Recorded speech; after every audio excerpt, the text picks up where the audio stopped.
Yeah. All right. Welcome to Unscripted. This is Kenny. And I'm Gretchen. And we are back for episode 13. Wow. I feel like we need to introduce ourselves every time in case this is somebody's first time. And so Okay. we are McKinsey Photo and Film, based out of Kansas City, Yep. Destination Photo and Film team. Yeah. We've shot close to 100 weddings at this point. Italy, California, New York, not Miami, Key West. Flew into Miami. What an experience that was. North Carolina, pretty much all the major spots in the U.S. for the most part. Yeah. And we're here to bring you another episode of Unscripted, where we just talk through different wedding questions that couples have, couples that come to us with, varying concerns and things like that, and address them so that you guys can be better informed, and then share a little bit more about us too. And so here we are. Today is March, 18th, 19th? 19th? March 19th, episode 13. I feel very underdressed. Sorry, I got this Explain to everybody why you look like. I got this new blazer and I wanted to wear it. We are actually joined here by the first lady of. If you know, you know. When you get new clothes. Yeah, don't say that. Vail, Colorado. Yeah, Vail, Colorado. But yes, we are joined by the first lady. Thank you for tell having me. Everybody why you are looking stunning today. I don't know. Well, I mean, where are you going this weekend? Oh. Golly. Oh, sorry. I thought, okay. Well, I got this new blazer, so I'm trying it out. We're doing some branding photos soon. Don't do that. Sorry. So I wanted to wear it, and then I'm flying to Dallas later today. So What are you doing down in Dallas?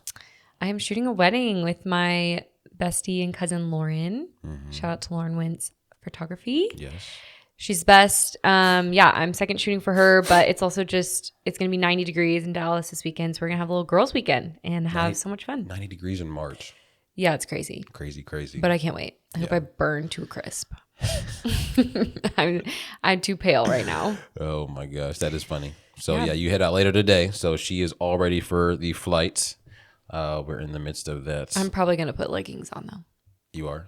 I don't know, maybe. You're not going to hop on the plane like that. Anybody that gets on a plane dressed like that has plans right after the flight. We are going to dinner right after. I figured. I was like, y'all must be doing something. Nobody gets on a flight willingly like that. I know. I'm pretty comfortable. That is what you got planned. So super excited for you to go shoot with Lauren. What are you going to do this weekend? Golf. Yeah, probably golf. All weekend? Yeah, maybe. Yeah. Our poor dog. She'll come. To the course? I should see if they'll let her come. You really should. She'd probably sit. No, maybe if you were there first. Yeah. We'll try. She would be better with me. Yeah. But anyways, we are here to talk about a couple of different things. We had a series of calls this week, discovery calls with couples to see if they were a good fit for us. We had a lot of interesting questions that I think would be interesting for us to address. And so one of the first questions a bride had is, have you shot at this venue? And so we get that every once in a while, like, hey, have you been here? Have you shot at this venue? Have you been to this city? And I think it's a great question to ask, number one, because it shows that the bride is, showing interest in, has this photographer, videographer, whoever been to this place? Do they have a feel for how it's laid out and whatnot? And so I wanted to address that. And so what do you say when people say, hey, have you been to my venue? Have you shot there? Like, what do you know about it? Yeah. I get where they ask this question. I get where there's probably some comfortability in us being at the venue before. But we are destination photo video. So we are all over, and there's a lot of venues that we have not shot at. So with that said, I think it's really cool to go to a venue for the first time because we get to be creative and have our own kind of spin on things. Before the wedding, though, we're researching the venue. We're looking at inspos like from the venue where they're like people have tagged or on their social medias. And then when we get to the venue, if we haven't shot there before, we get there early or the day before if we can to look around, scout out some locations for photos, and all of that. So I think it's cool to see a new venue for us for that reason, just because I think I get very kind of bored going to the same venue every time. I could see where a lot of people just do the same thing, the same poses, put the clients in the same spot. So having a place that's new is really cool and creative for us too. Yeah. And so with what you were saying, I think that's perfect where like you bring a new perspective to that venue because you've never been there before. And I mean, everybody started probably in like a darker lit venue where it didn't have the greatest lighting and so on and so forth. So they're used to shooting in not as great conditions as they came up. And then it got to the point now where a lot of venues are more photo or video focused where they know how to structure the building so that the lighting comes in, right at golden hour, whatever they wanted to do. Yeah. And so you've gotten to that point, but you started in a much tougher spot where it wasn't as good. And so venue wise, for a majority of vendors, specifically photo and video, I just think unless it's just some crazy scenario, like they're going to be fine with whatever venue that you put them at. And so then it opens the door to what you're saying of like, okay, now you bring a fresh set of eyes to this venue. You bring a different look. You're not getting the same cookie cutter that, some other photographer or videographer might bring. And not that they intentionally do that, but it's like, it's comfortable. It's comfortable. Yeah. It's going to come out good. And so you usually stick with your guns with that. And so this is also where experience comes into play. And this is huge for your photo and video team because like you said, we're walking into, obviously we're going to scout and look, but we don't know until the day of the wedding or the day before. So having experience of all different lighting aspects is huge and very crucial. So we are comfortable too in the venue. And also what we like to do is after we look at a venue or the location, we like to send a gallery that kind of resonates with that lighting situation. Yeah. That way the client feels comfortable with seeing like, oh, okay, this is a dark room or this is, kind of lit this certain way. And we've shot like that before. So we're able to send them that, give them that, make sure that our vision aligns with theirs when it comes to the day and just making sure that they're comfortable with our work before. Yeah. I think just like you're saying, showing them that gallery of something that's similar. And then number two, knowing that, I mean, when it comes to a venue, like the biggest thing is always usually like lighting, but like 95% of the cameras that are coming out nowadays can handle most situations. Yeah. It's just, do you know how to use your camera in those situations? So it's not a venue question. It's more of a, can you come into a room that's not lit the best and can you produce from that? Not is this venue, like the venue's going to be dark, but it's not the venue itself. Yeah. But it's also important to look at the photo and video team's work to see if that aligns with what you're looking at. Like some people shoot off camera flash, some people shoot direct flash, some people bounce flash. So those three things are going to give you different looks. And can you explain that? Because for the person that doesn't know off camera, like that means nothing to most couples. Real quick, off camera flash is where the flash is off of your camera, as it sounds, but this kind of directs the shadows in a different way. I feel like when you're looking at social media right now, it's very trendy to be off camera flash. So that's probably what you're seeing is more of those like kind of dark and pretty like rigid shadows behind people. Or if you're looking at a picture and the shadow is like on this side of the person, that means that it's kind of off camera. Direct flash is direct. It's right in their face. So there's not a lot of shadows. They're very bright. And then the background is pretty dark. And then kind of bouncing your flash would be like turning your flash up. Hopefully there's white or something that you can bounce your light off of. So a ceiling or a wall is what a lot of people do. And that's bouncing it up. Usually your ISO, which this is a lot. So I'm trying not to go into detail. Keep it basic. But that means if you're bouncing your light up, then it's brighter throughout the whole place. So if you're wanting like, for example, if I want to shoot you and your venue behind you, so it's lit and you can see the venue instead of it just being like you and then black behind you, you would bounce your flash so you could see everything. So an experienced photographer would be able to walk into a room and know what's best, and then also just what the vibes are. So I would usually do off-camera flash for like fun, late night reception, dancing, stuff like that. And then bouncing would be like maybe during a first dance. So you can see the people behind you, you can see the emotion in the room and also the couple. That was a great summary. Man, that was awesome. Cool. Yeah. So yeah, that's a good way. So when you're looking at at photo and video work, just make sure mostly photo because video doesn't do a lot of flashy stuff, but make sure that you're really looking at like, oh, I really like how this is captured and making sure that that kind of aligns with what you're wanting. Yeah. And so, I mean, that was an awesome just overview of that, of like what the different flashes do.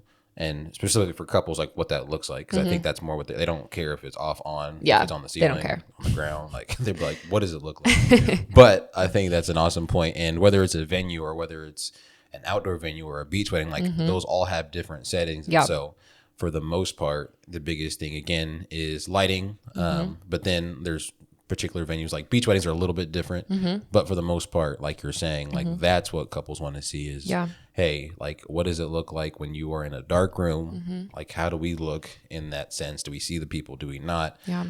So I mean, it's things that you guys, I guess you can talk about with the photographer at the time, like for you throughout this period, do you feel like you've just gone about it how you feel like they would like it, or have they expressed like in the darker situations we want to see it? Like, how did you go about that? Yeah. So I think it definitely goes back to experience and what I think would look best.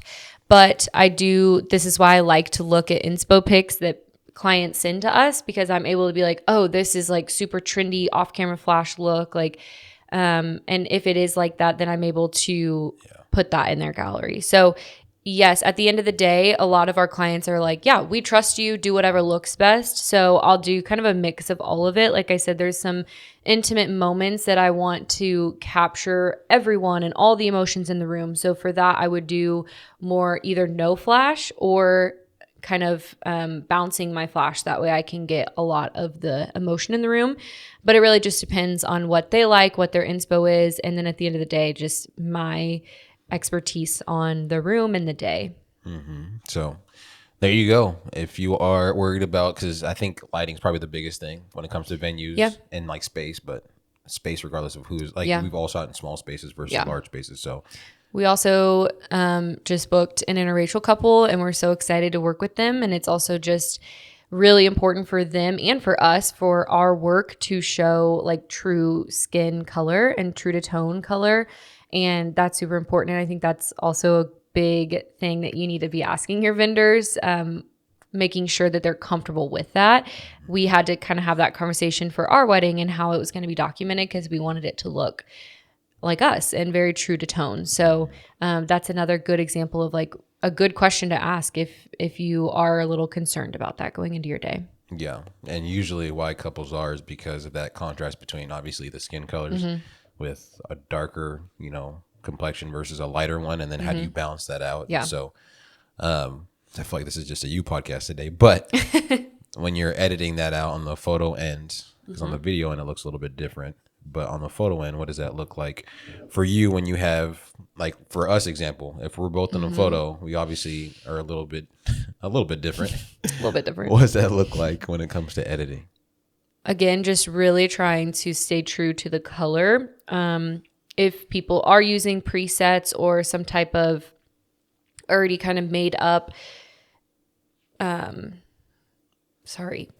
I guess I'll say that. You got it. Then really just making sure that aligns with the skin color and the skin tone of everyone in the photo. I think it's really important, especially if it's a big group photo or if it's a bride and groom. Like, I'm making sure that the bride also looks good, that it's not too cool and it's not too warm for the groom if it was you and I, because it can look kind of orangey or it can look blue. So it could pull like blue tones in my skin and kind of orange tones in your skin. So again, just expertise in Lightroom and editing and making sure that it looks good, not in just one photo, but the whole gallery, and really having consistency in that is super important to me. And so how does that, okay, so you've answered the question to an extent, but how does that happen? Because I think most couples will come in and say, yeah, we realize that if you were catering more towards, your complexion, you're going to have a warmer photo, and then the person with the darker complexion is going to look orange, and then vice versa.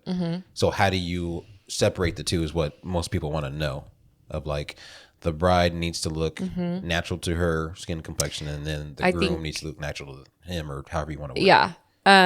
For the most part, if you are a photographer, this is like funny, because when you're at the wedding day, you're like, oh, I can fix that in Lightroom. Like, I'm always like thinking that in my head. I'm like, oh, well, it's okay. Like, it's quick. I got to get this photo. I can fix it. I can edit it in Lightroom.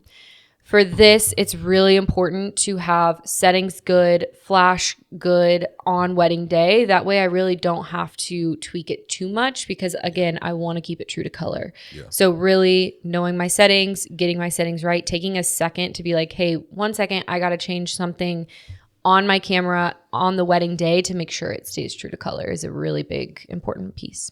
Yeah. And so I think that helps a lot because on the video side, same thing. If you can nail most of it on the day itself, that post editing process is a lot easier. Yeah.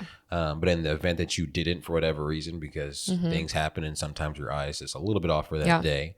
In the video side, you can like mask, you know, like let's say we have 2 people of different complexions. You can like cover one person up where they're not being edited and then only focus on the other. So it's person of the lighter complexion is now being pulled either warmer or cooler, depending on whatever the scenario is. And then the other person isn't be affecting. And that's how you have like the balance on both sides on the video end. And so, again, that's a great question to ask because somebody that may not be as experienced or whatever with, you know, certain types of couples, complexions, whatever, that can become somewhat of a, you know, troubleshoot at the end of it if it's not nailed, you know, correctly on the day itself. But for the person that has, I mean, I know a lot of the couples that we have talked to over the last couple of weeks. I'm like, hey, we saw this photo that you edited of this bride. And we just loved how natural it looked to her and her complexion. She looked, you know, just awesome in the light that she was. Like the lighting was great. The couple looked amazing. And they just, I think we've gotten multiple compliments or, you know, comments on it in the last month. So like that was the photo that drew me in because they saw themselves. And so I think it's so important, like you were saying, it's like, you want to be able to see yourself in the photos that your photographer is putting out or whoever, because at the end of the day, that gallery is going to look a lot like, you know, what they've already put out. It's not going to just be all of a sudden completely different. Yeah. And so that's just a great point. I'm glad that you brought that up. And another question for you, it's just rapid fire today, but along the same coloring process when it comes to dresses. Now, one of our brides reached out, which I love when they do, because that's what we're here for. We're here to help and just answer those small questions to take the stress off of them, because Instagram, TikTok do an amazing job in stressing people out. Yeah. When it comes to wedding planning, there's too much information. There's way too much, for good and for bad. But in this sense, she was like, "This is another thing to worry about." And so she was asking, white versus ivory, and a photographer addressed it online somewhere. But for you, when you hear that, when you are editing, because I guess the colors look a little bit different on the photo side, speak to that a little bit for brides, groom, whoever that are wondering about those 2 colors and how they may, you know, present in a photo. Yeah. So the TikTok was talking about how most wedding dresses are ivory, but all, if not all of the like tucks or undershirts for the grooms are just white, pure white. And so the TikTok was like, why are we doing that? Because there's kind of a color change. And the reason why wedding dresses are more ivory is because when we are editing, it won't pull blue on that color on the dress. So if it is like true white, sometimes it can pull blue, which means like truly it just looks like a light blue on your wedding dress, because the light, the sun, or artificial light or whatever it is will just kind of pull that blue color. So I definitely have seen this before. I've shot like true white brides and some ivory dresses as well. But again, it just comes down to experience in Lightroom and knowing your settings. But in Lightroom, I'm able to bring down that blue, like tone down that blue, maybe warm the photo. It's all about contrast and exposure and all of that. But the TikTok was just kind of saying like, make sure that your groom matches your bride. And our bride was like, whoa, like this is new information. Like, do I need to do this? Does he need ivory? Does he need white? There's a lot of like, what do I need to do? I basically just told her, you know, I've done both. I've shot with brides in ivory and grooms in full white, and I'm able to kind of counterbalance that in photos. But if you're really, really concerned about it, then absolutely like take your dress, go kind of color match it to the undershirt for the groom, and then let him buy it. Obviously not together, so you don't see each other, but that is something that you can do. But I don't want you to stress and be like, wait, what? Like, holy cow, this is so much information. So yes, it is a good thing to kind of look at, but I'm able to kind of correct that in editing. Yeah. And it's just like one other thing added to the list. I'm like, Yeah. goodness, poor brides these I days. know. Thank God for planners. But poor brides these days are like, I didn't even think about this. Am I missing this? And it's just like this whirlwind I know. of like things that you may need to make sure you're doing, or make sure you don't forget this. I'm like, it's so much. so much. I know. And so yeah, that's why we for it. love to be there for you to answer these questions. We give our couples our phone numbers and we're like, hey, if you have any questions or send us things that you like, that you don't like, whatever. That way we can really go into your day prepared. And it's been really cool to kind of see like what people are like, hey, what is this about? Like, it's also informing us, and it's cool to just talk them through it and to make sure that they're comfortable before their day. Yeah. And that's a scenario where it's like a photo specific question versus like a lot of the questions are going to get, shuffled towards the planner for the most part. But a question like that, a planner might be like, I'm not 100% sure. And that's when, you as a photographer or me as a videographer comes in and says, hey, you'll be fine. Yeah. Like we've dealt with it before.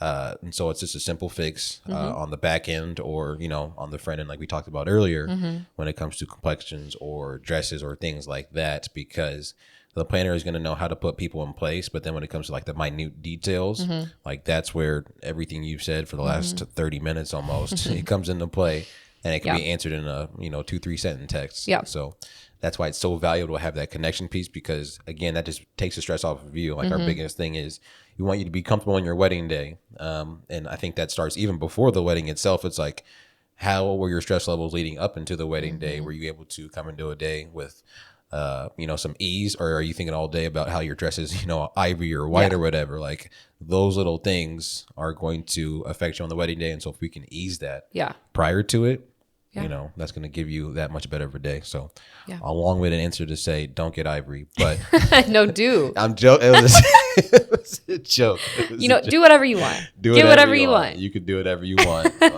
We will make it work. But that is episode 13. That was just flew right by. I need to ask you some questions. Yeah, next episode, whenever we shoot that, we will have you ask me some questions if you have some on deck. So thanks for tuning in. Hopefully this helped you guys. Check out our other videos on the YouTube page. We have an Instagram page as well, Unscripted with MPF, or our page with all of our work, Mackenzie Photo and Film. That's the real powerhouse, whatever you want to call it. And that's where all of that lives, and you get to see a little bit more of us. But yeah, thank you again. I'll talk to you later. Bye.